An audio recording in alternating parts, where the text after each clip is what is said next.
राम जी को पूरी बात याद आ गई कि मैं क्यों आया हूं। आवेश में फिर आ गए, बोले जनक शीघ्र बताओ ये शिव का पिनाक किसने तोड़ा है। कहूं जड़ जनक धनुष कह थोड़ा निकाल करके बाहर करो जिसने पिनाक को तोड़ा है, नहीं तो जहां तक तुम्हारी सत्ता है वहां तक की धरती पलट दूंगा। क्षण मात्र नहीं लगेगा, संकल्प करके धरती पलट दूंगा। जनक जी महाराज कांपने लगे। जितने राजा आए थे जिनसे धनुष हिला भी नहीं था, वो राजा अपने बगल के राजा से, तुम क्या समझते थे हम तोड़ नहीं सकते थे धनुष? हमारे में बल नहीं है, ये हमारी दूरदर्शिता है। हम पहले ही जान लिए थे कि तोड़ने के बाद ही बवाल होने वाला है। यहां पर कौन आफत में पड़े, इसलिए हम चुपचाप गए, नाटक करके चले आए। तोड़े नहीं, हम जानबूझ के नहीं तोड़े। बगल वाला राजा, तो क्या हम नहीं समझते थे क्या? हम भी जानते थे, इसलिए हम भी नहीं तोड़े। सब अपनी अपनी बात कहने लगे। सीता मैया घबरा गई कि ब्रह्मा जी ने बनी हुई बात बिगाड़ दी। कोई कुछ बोल नहीं रहा है। जनक जी समझ में नहीं आ रहा है, जनक जी को हम क्या बोले, किसने तोड़ा है। जब सब मौन धारण कर लिए तो मेरे रघुनाथ जी आगे आए स्वतः और प्रणाम करके बोले, प्रभु नाथ शंभु धनु भंजनिहारा, नाथ शंभु धनु भंजनिहारा, होई केउ एक दास तुम्हारा,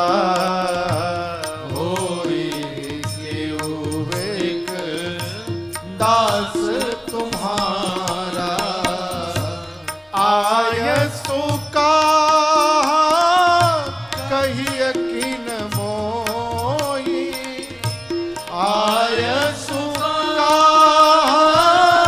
कहिय किन मोई, सुनी विसारी बोले मुनि कोहि, सुनि विसारी बोले मुनि कोहि, सुनि विसारी बोले मुनि कोहि।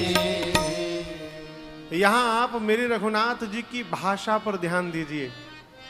राम जी आगे आए, राम जी ये नहीं बोले कि मैंने तोड़ा है। आज इसी की समस्या है कि लोग किसी प्रकार जाने कि मैंने किया है। मैं राम जी क्या बोले, मैंने नहीं किया है। किसने किया है? इस पिनाक को भंजने वाला प्रभु होई ही केउ एक दास तुम्हारा। राम जी कहना चाहते हैं कि इतना बड़ा कार्य वही कर सकता है जिसको आपकी कृपा प्राप्त हो, और आपकी कृपा आपके दास को प्राप्त होगी। अर्थात आपके आशीर्वाद के बिना इतना बड़ा कार्य होने वाला नहीं है। ये अवश्य आपके दास ने किया है। राम जी अगला वाक्य बोलकर ये संकेत करते हैं कि वो दास मैं हूं। कहिए मेरे लिए क्या आज्ञा है। इसमें स्पष्ट हो गया ना कि वो दास मैं हूं। लेकिन क्रोध की अवस्था में सीधी सीधी बात भी समझ में नहीं आती है। भगवान की ये वाणी, ये वाक्य परशुराम जी को समझ में नहीं आई। बोली राम, सेवक उसे कहते हैं जो सेवा करे। जिसने शिव के पिनाक को तोड़ा है वो मेरा सेवक नहीं है, मेरा शत्रु है। सहस्त्र बाहु के समान शत्रु है। निकाल करके बाहर करो उसको, नहीं तो जितने राजा हैं सब मारे जाएंगे। न तो मारे जय ही सब राजा। अब सारे राजा आपस में बताओ, सीधा सीधा बोलना चाहिए कि मैंने तोड़ा हूं। बात घुमा रहे हैं, दास तोड़े हैं। ये परशुराम जी समझ ही नहीं पा रहे राम जी की बात को। अब राम जी मौन धारण कर लिए। अब कैसे बताएं कि हम ही वो दास हैं। लक्ष्मण जी सोचे भैया जो आप नहीं बोल पा रहे रुकिए मैं बोल देता हूं। लक्ष्मण जी सामने आए, प्रणाम करके मुस्कुरा करके बोले, देखिए कोई आदमी क्रोध में हो तो उसके सामने मुस्कुराना नहीं चाहिए। कोई एकदम तमतमा रहा हो और उसका क्रोध भड़केगा। लक्ष्मण जी पहुंचे, सुनी मनी वचन लखन मुस्काने, और परशुराम जी के पास जाकर मुस्कुरा कर बोले, आप धनुष टूटने के बाद आने वाले हैं ना? जब जब धनुष टूटता है तब आते हैं, लेकिन हम तो जब छोटे थे तो रोज एक धनु ही तोड़ते थे, बहु धनु ही तोड़ी ललिकाई, लेकिन आज तक किसी भी धनु ही के टूटने पर आप आए नहीं थे। इसी धनुष के टूटने पर आप चले आए, लगता है इस पर आपको विशेष प्रेम था। क्यों था? ऐसा क्या था इसमें? यही धनु पर ममता यही हेतु। परशुराम जी सुने तो और आग बबूला। एक तो मुस्कुराते हुए देख के क्रोध में हो गए थे, और दूसरी बात ये जब लक्ष्मण जी पूछ दिए तो और आग बबूला हो गए। बोले, रे नृपबालक, तेरा काल तेरे निकट आ गया है, संभाल करके नहीं बोलता। धनु ही सम त्रिपुरारी धनु, शिव के पिनाक की तुलना तू छोटी सी धनु ही से करता है। लक्ष्मण जी बोले, शांति रहिए बाबा जी, धनु ही हो चाहे धनुखा हो, दोनों का काम बाण चलाना है, दोनों का एक ही पर्पस है, बाण छोड़ना। और आप तब से बोल रहे हैं किसने तोड़ा? तोड़ा किसी ने नहीं। छुअत टूट रघुपति न दोष। हे मुनिवर, मेरे भैया का कोई दोष नहीं है, भैया ने टच किया टूट गया। भैया केवल छुए थे इसको, पहले से टूटा होगा, अब हम लोग क्या जाने। भैया छुए टूट गया, हम क्यों अभिमान करें कि हम लोगों ने तोड़ दिया है? हम लोगों ने नहीं किया है, पुराना था टूट गया। परशुराम जी निकाले फरसा, दिखाई पड़ रहा है क्या है? लक्ष्मण जी बोले फरसा है। परशुराम जी बोले, 21 बार धरती को क्षत्रिय विहीन किया हूं, 21 बार। इसी फरसे से बालक जानकर तुझे नहीं मार रहा हूं मैं।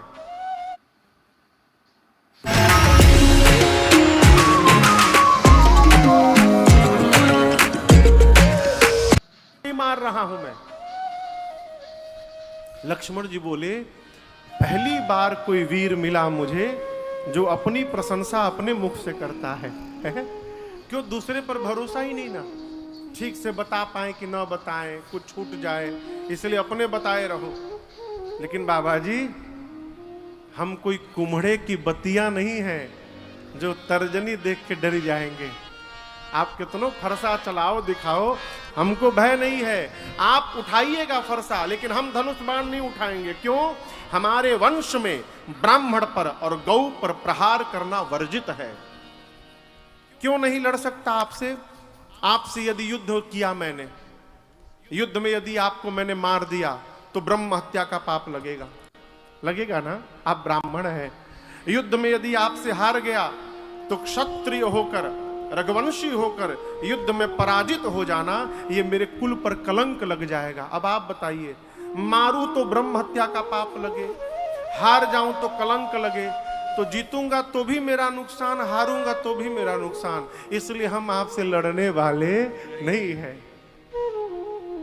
परशुराम जी विश्वामित्र जी को देखकर बोले, तुम्हारा चेला बाहर से जितना गोरा है भीतर का उतना काला है। ये जब भी मुंह खोलता है तो कड़वा बोलता है। राम जी बोले, मुनिवर, बालक बर्रे एक स्वभाव है। बुद्धिमान लोग बच्चों की बात पर ध्यान नहीं देते हैं। अभी लक्ष्मण के मुंह के दांत का, दूध का दांत भी टूटा नहीं, अभी दूध मुआ बच्चा है। ये कहां इसकी बात पे फंसे हैं आप? तब तक लक्ष्मण जी बोल दिए, इतना ही यदि प्रेम है तो किसी को बुला के जुड़वा लीजिए। परशुराम जी फिर बोला, देखो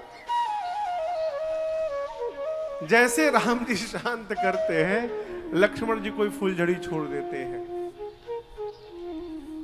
बार बार परशुराम जी लड़ने के लिए ललकारते हैं।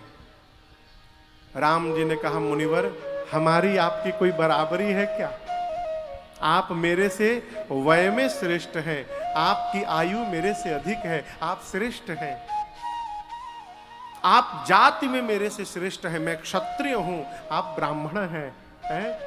आपका नाम मेरे नाम से बड़ा है, मेरा नाम तो केवल राम है, आपका नाम परशुराम है। आप तो सब प्रकार से मेरे से श्रेष्ठ है, हमारी आपकी क्या बराबरी है। लेकिन क्रोध शांत होने का नाम नहीं ले रहा है।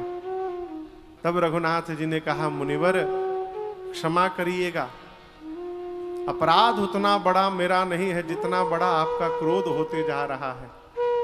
लक्ष्मण ने आपसे कहा ना, पुराना था, छूने मात्र से टूट गया, हम क्यों अभिमान करें, हमने तोड़ा है।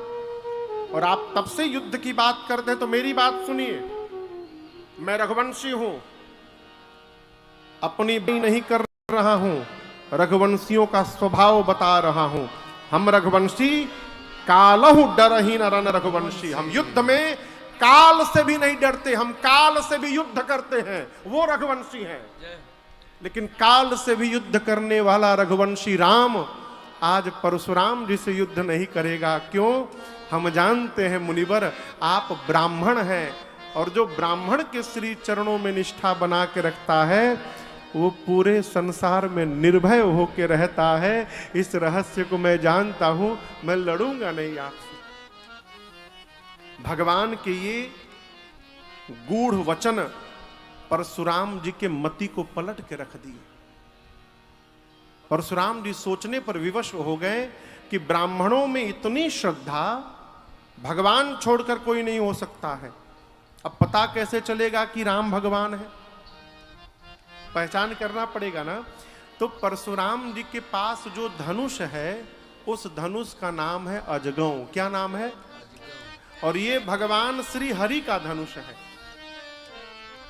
और आप समझिएगा, धनुष की जो डोरी है वो एक साइड में बंधी रहती है और दूसरे साइड से खुली रहती है। वो डोरी पूरे धनुष पर लिपटी रहती है।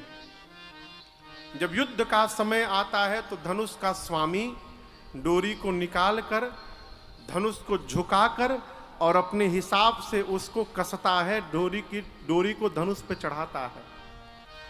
भगवान के धनुष पर भगवान को छोड़कर कोई डोरी प्रतंचा चढ़ाने वाला नहीं है।